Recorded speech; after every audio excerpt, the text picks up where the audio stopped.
Olá, estudantes! Eu sou a professora Flávia Bastos e esse é mais um vídeo da série de exercícios de estática. No exercício de hoje teremos um problema de equilíbrio de partícula no espaço. O exercício traz um sistema de forças concorrentes num único ponto. Para resolver um exercício de equilíbrio de partícula no espaço tridimensional, a primeira ação necessária é escrever todas as forças do sistema em notação vetorial cartesiana. Aqui eu tenho um balde sendo içado por 3 cabos.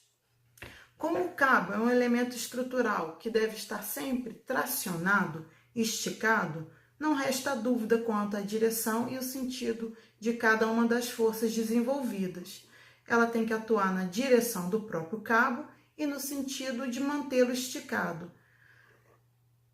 Então, se o cabo está esticado, é porque ele puxa o nó onde ele está amarrado. Então, o sentido de cada força é esse que vai estar desenhado agora.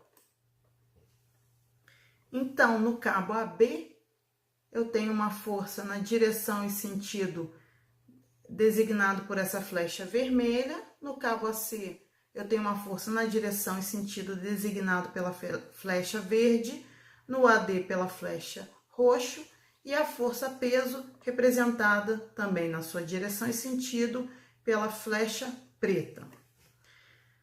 A única dessas forças que a gente conhece o módulo é a força peso, tá? Que foi dado no enunciado do problema. W vale 1.165 newtons. As demais forças são incógnitas. Os módulos, ou seja, as intensidades das forças, é que são incógnitas. E elas vão ser determinadas a partir da solução de um sistema de equações de equilíbrio, em que somatório das forças em x deve ser igual a zero, somatório das forças em y deve ser igual a zero e somatório das forças em z igual a zero.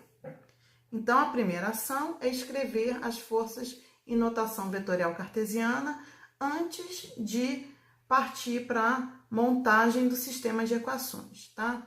Como é que eu vou fazer isso? Bom, primeiramente eu vou anotar as coordenadas dos pontos, origem e extremidade, para escrever os vetores posição. Então, vamos acompanhar. O ponto A, né, que vai ser a origem das 4 forças, ele está sobre o eixo Y. Né? Repara aqui o sistema cartesiano dado, que é o que eu vou utilizar para a solução desse exercício. X, Y e Z. Então, o ponto A está sobre um eixo Y.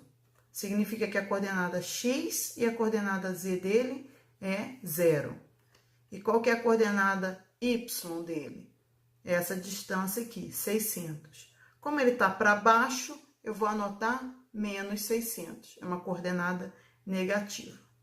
O ponto B também está sobre um eixo. No caso, o eixo X. Então, ele tem as outras coordenadas, a Y e a Z, nulas. Qual que é a coordenada Y? É essa distância até a origem, 450. No caso, positiva, porque está no lado positivo do eixo. Então, B, 450 em X, 0 e 0. O ponto C também está sobre um eixo, no caso, o eixo Z. Então, ele tem as coordenadas X e Y iguais a 0. E a coordenada Z é essa distância até a origem, 320. Negativa porque está lá na parte negativa do eixo. Para finalizar, a coordenada do ponto D. O ponto D, ele está aqui no plano XZ. Então, a coordenada Y dele é 0. Qual é a coordenada X? É essa distância aqui em X, né? Paralela ao X, tá? Na direção negativa do eixo X, então é menos 500. Qual é a coordenada dele em Z? É essa distância aqui paralela ao eixo Z, 360. Como está no lado positivo do eixo, ela é positiva. Então, quando eu tenho as coordenadas dos pontos, fica fácil escrever os vetores posição, em que eu vou subtrair da coordenada da extremidade a coordenada da origem.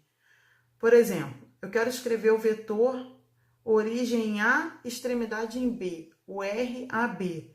Então, eu vou subtrair, vou fazer a seguinte subtração. Quem é a extremidade? É B. Então, 450 menos 0. Essa é a componente do vetor posição na direção X. E a componente do vetor direção em Y? 0 menos 600. Então, vai ficar mais 600 é a componente Y. E não tem componente em Z. Né? Na verdade, o vetor vermelho, ele está num plano XY. Então, não vai ter componente Z. 0 menos 0, 0. Então, recapitulando, quem é o vetor posição com origem em A, extremidade em B? 450 e mais 600J. Vou repetir o procedimento aqui para escrever o vetor verde, o vetor que sai de A e aponta para C. Tomo 0, que é a coordenada da extremidade, menos 0, coordenada da origem, então em X, 0. Em Y, 0 menos 600. Então, deu mais 600 em Y. Em Z, menos 320, menos 0, deu menos 320. Então, vamos recapitular aqui como é que ficou o vetor posição verde. Vetor direção verde, que sai de A e aponta para o ponto C. Ele ficou 600J menos 320K. E o vetor roxo? Menos 500 menos 0. Menos 500i. 0 menos 600. Mais 600J. 360 menos 0. Mais 360K. Que outra maneira você pode escrever esses mesmos vetores? É observando qual é o caminho que você faz, né, para sair de um ponto e chegar no outro. Por exemplo, ó, vou rever aqui o vetor posição AB. Se eu estou em A e quero chegar em B, andando só na direção, né, andando só nas direções coordenadas, eu teria que subir em Y, né? Então, para cima, eu teria que andar na direção positiva do eixo Y, 600. Olha os 600 aqui. Cheguei na origem. Para terminar de chegar em B, eu tenho que andar na direção do X. Na direção positiva do X, quanto? 450. Tá aqui o 450 em X. Tá? Então, assim fica talvez um pouco mais rápido para escrever um vetor posição. De novo, olha, escrever o vetor verde, o vetor AC, andando só nas direções coordenadas. Primeiro eu subiria até a origem, então eu andaria também mais 600J. Cheguei aqui na origem, para onde eu tenho que caminhar? Para eu terminar de chegar no ponto C, eu tenho que caminhar sobre o eixo Z no sentido negativo. Quanto? 320, menos 320. Para finalizar aqui, se eu quiser escrever o vetor RAD dessa forma em que eu caminho, saio da origem para chegar na extremidade, caminhando nas direções coordenadas. Subo até a origem, mais 600J. Cheguei aqui na origem, eu caminho na direção do eixo X negativo, menos 500. Depois, eu caminho na direção do eixo Z positivo, mais 360, tá? Então, menos 500 mais 360, ok? Ok, então vamos lá. Os vetores posição estão escritos. Mas para que eles servem? Na verdade, o que eu quero tomar é o vetor unitário desses vetores posição, porque tanto o vetor posição quanto o vetor força, que atuam no mesmo cabo, tem o mesmo vetor unitário. Então, é como se eu fosse pegar emprestado o vetor unitário do R para depois escrever o meu vetor força, ok? Como é que eu escrevo o vetor unitário? O unitário de um vetor é a multiplicação do vetor pelo inverso do seu módulo. Então, preciso do módulo. Primeira coisa é calcular o módulo de cada um desses vetores. Qual que é o módulo do vetor RAB? É a raiz do quadrado de 450 mais o quadrado de 600, tá? Vai dar 750. Então, se eu quiser obter o unitário, basta eu pegar esse vetor e multiplicar pelo inverso de 750. E assim eu tenho o unitário na direção AB. Para o vetor RAC, qual é o módulo? Raiz do quadrado de 600 mais o quadrado de 320. Vai dar 680. Então, se eu pegar esse vetor e multiplicar pelo inverso de 680, eu obtenho o unitário na direção AC. Então, tá aqui o meu unitário na direção AC. Mais uma vez, se eu quero escrever o unitário da direção AD, calculo primeiro o módulo do RAD. A raiz do quadrado de 500 mais o quadrado de 600 mais o quadrado de 360, que dá 860. Lembrando que o unitário é um vetor adimensional. No numerador tinha milímetro, no denominador tinha milímetro, cortou em cima e embaixo, ficou adimensional. Então, agora que eu já tenho os unitários, para eu escrever os vetores força, basta pegar o módulo da força e multiplicar pelo unitário, tá? Lembrando que o módulo da força ainda é incógnita. Então, eu só vou designar o módulo pela sua notação. Então, eu vou pegar aqui, ó, quem vai ser o vetor força no cabo AB? É esse unitário aqui, vezes o módulo da força AB. A mesma coisa para a força AC, eu pego esse unitário, multiplico pelo módulo da força C, e para a força no cabo AD, pego esse unitário e multiplico pelo FAD. E aí fica escrito dessa forma. Convém lembrar que a força-peso também é vetor e deve estar escrita em notação vetorial cartesiana da mesma forma. Então, quando eu tenho todo mundo escrito aqui em ordem, facilita a escrita das equações de equilíbrio.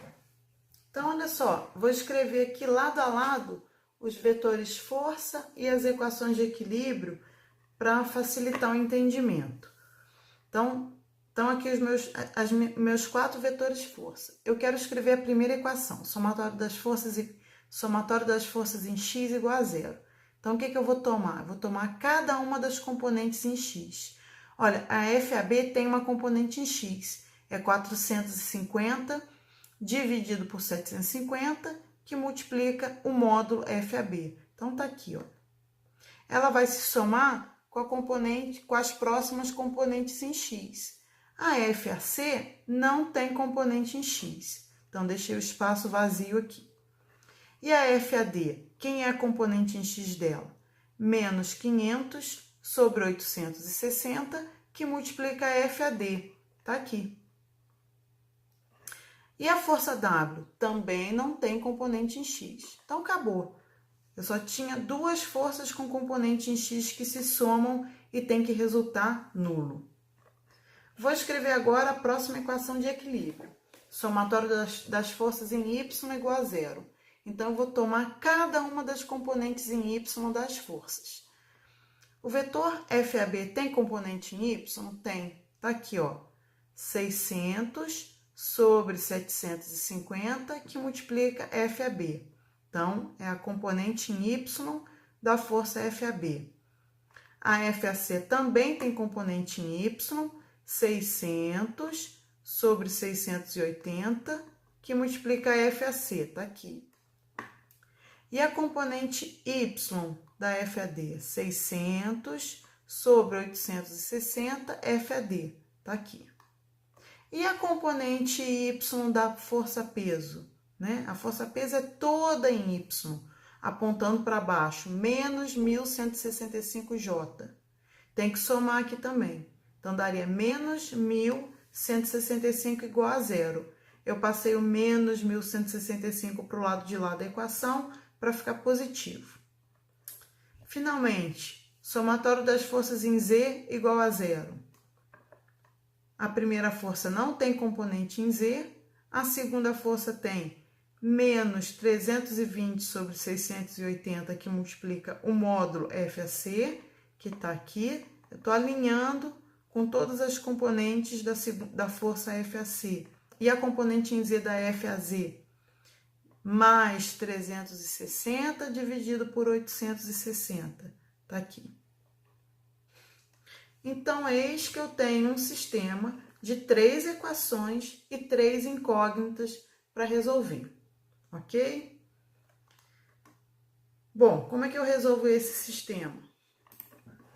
Se eu observar na primeira equação, eu consigo estabelecer uma relação entre essas duas incógnitas, FAB e FAD, né? Isola aqui o FAB e resolve em função do FAD. Você vai encontrar que a FAB vale 0,969 da FAD, certo?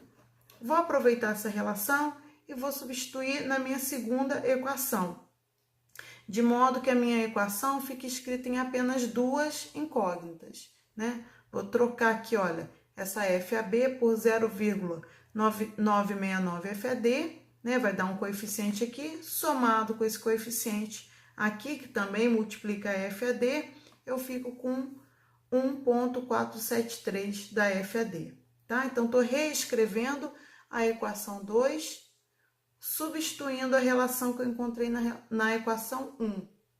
E juntando essa nova equação 2 com a minha equação 3, que eu não fiz nada com ela, tá? Mas é uma equação escrita nas duas incógnitas AC e AD, eu reduzi o meu sistema para um sistema de duas equações em duas incógnitas. Facilmente resolvido aqui por operações lineares. Basta, por exemplo, se eu quiser eliminar a incógnita FAC, basta eu multiplicar a primeira linha por esse coeficiente, que é 0,4706, e multiplicar a segunda linha pelo coeficiente de cima, 0,8824. Quando eu somar essas duas equações, tem esse sinal negativo aqui, uma vai eliminar a outra, né? Vai sobrar uma única equação em FAD. E aí eu resolvo o FAD. Depois, por retrosubstituição, substituo o FAD em qualquer uma dessas duas equações, obtenho o FAC. E também com FAD eu substituo na primeira equação e encontro o FAB.